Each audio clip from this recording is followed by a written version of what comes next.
Another Syrian ceasefire takes effect Monday night, but it is a broken record to the Syrian people living through 5+ years of civil war. Many saying there is no reason to think the latest ceasefire matters unless Syria or Russia, and you can say and Russia, face real consequences if they break it. Our John Huddy live in our Mideast Bureau with details on the accord. Hi, John.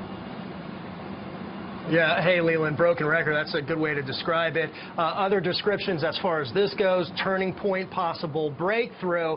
But again, it really comes down to whether both sides, Syria's regime and the opposition forces, adhere to this truce, adhere to this deal, and are willing to hold their fire. We've seen in the past, including in February, a possible deal fall apart after only a few days. That said, though, early this morning, Secretary of State John Kerry and his counterpart, Russian Foreign Minister Sergei Lavrov, announced the agreement in Geneva.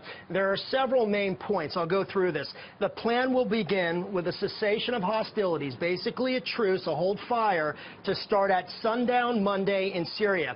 Syria's government must stop its air and ground attacks on rebel-held areas, and Russia will really ultimately ensure that Syrian President Bashar al-Assad adheres to this, and Assad has apparently said that he is willing to comply.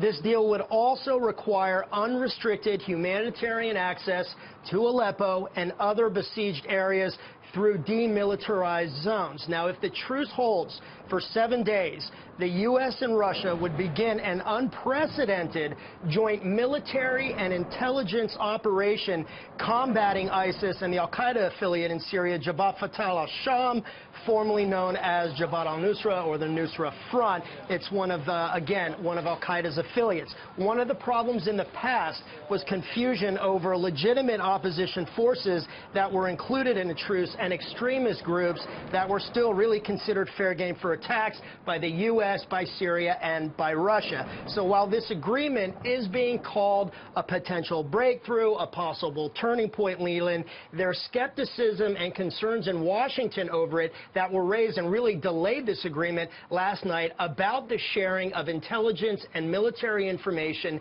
between the U.S. and Russia, and then ultimately, again, as mentioned, this broken record aspect, doubt whether both sides will even adhere to it if we'll see this fall apart after only a few days once again. And by the way, fighting continued in parts of Syria today.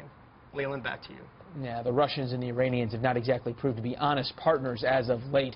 John Huddy, appreciate your time. Thanks, John.